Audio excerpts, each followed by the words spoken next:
teman-teman, Assalamualaikum warahmatullahi wabarakatuh. Selamat datang di video praktikum saya kali ini.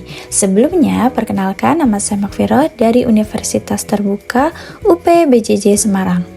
Pada kesempatan kali ini, saya akan melakukan praktikum tentang uji makanan. Tujuannya yaitu saya akan mengidentifikasi bahan makanan yang mengandung karbohidrat, lemak, dan protein. Praktikum pertama yang akan saya lakukan yaitu uji karbohidrat. Di sini saya telah menyiapkan alat dan bahan.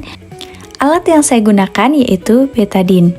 Betadine ini telah mengandung 10% iodin atau yodium dan gelas plastik. Sedangkan bahan yang saya gunakan yaitu pisang, apel, nasi, putih telur, kentang, biskuit, margarin, tahu putih, gula pasir, dan tepung terigu.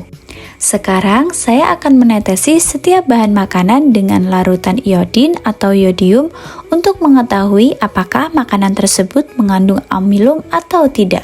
Setelah semua bahan makanan ditetesi yodium, saya akan menunggu selama 10 menit untuk melihat perubahan warna yang akan terjadi. Setelah 10 menit, pisang berubah warna menjadi biru kehitaman, apel tidak berubah warna, nasi berubah menjadi biru kehitaman, kuning telur tidak berubah, kentang berubah menjadi biru kehitaman, biskuit juga berubah menjadi biru kehitaman, margarin tidak berubah, tahu putih juga tidak berubah, gula pasir juga tidak berubah, tepung terigu berubah menjadi biru kehitaman. Dapat kita simpulkan hasil dari praktikum pengujian karbohidrat kali ini yaitu pisang, nasi, kentang, biskuit, dan tepung terigu mengandung karbohidrat, sedangkan bahan makanan yang lain tidak mengandung karbohidrat.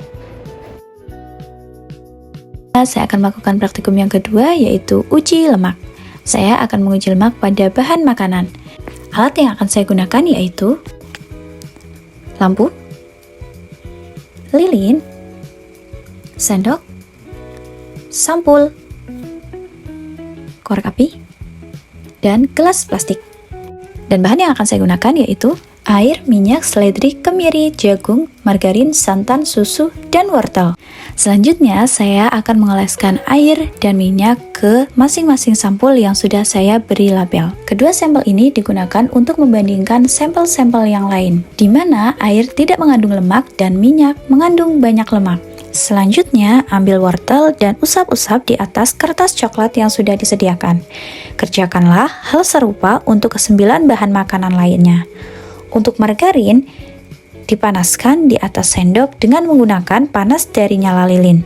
Teteskan margarin di atas kertas coklat, lalu oles-oles dan usap-usap. Biarkan ke-9 kertas coklat ini selama 10 menit. Setelah 10 menit, saya akan menyorotkan lampu ke arah olesan kertas sampul. Di sini margarin meninggalkan bekas minyak, susu meninggalkan sedikit noda minyak, santan meninggalkan sedikit noda minyak, kemiri banyak meninggalkan bekas noda minyak. Jagung tidak meninggalkan bekas minyak sama sekali.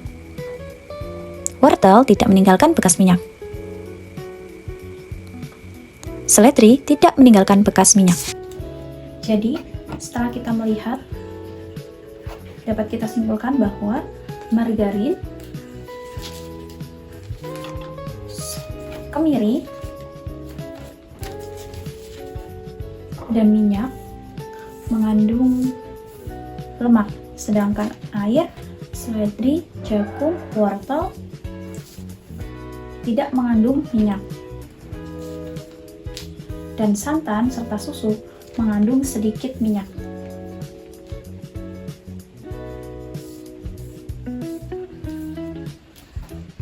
Begitulah praktikum uji lemak terhadap bahan makanan. Praktikum yang ketiga yang akan saya lakukan yaitu uji protein. Alat yang saya gunakan yaitu capit, lilin, korek api, dan bahan yang saya gunakan adalah daging, telur, roti, tempe, kangkung, dan seledri. Selanjutnya saya akan menyalakan lilin. Lilin di sini akan saya gunakan untuk membakar bahan-bahan makanan yang akan saya uji dan pastikan lilin berdiri dengan tegak. Selanjutnya saya akan membakar sedikit bulu ayam di ujung saja, dan di sini bulu ayam tercium seperti bau rambut terbakar menandakan adanya kandungan protein. Bahan yang saya bakar selanjutnya yaitu daging ayam. Saya membakar ujung daging ayam untuk mengetahui aroma yang muncul. Tercium aroma seperti bau rambut terbakar, hampir sama dengan aroma saat membakar bulu ayam. Untuk telur, tercium bau amis namun sedikit bau seperti bulu ayam yang terbakar atau rambut yang terbakar. Untuk roti, tercium bau agak manis tapi masih ada sedikit bau seperti rambut terbakar. Untuk tempe, seperti bau gurih namun ada sedikit seperti bau rambut terbakar. Ketika kangkung saya bakar, tercium tidak ada sama sekali bau seperti rambut terbakar, bahkan tercium seperti bau rumput.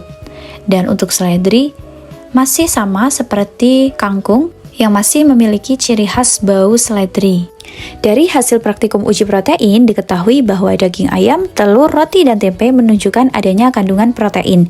Ditandai dengan aroma seperti rambut terbakar sama seperti bau bulu ayam yang dibakar.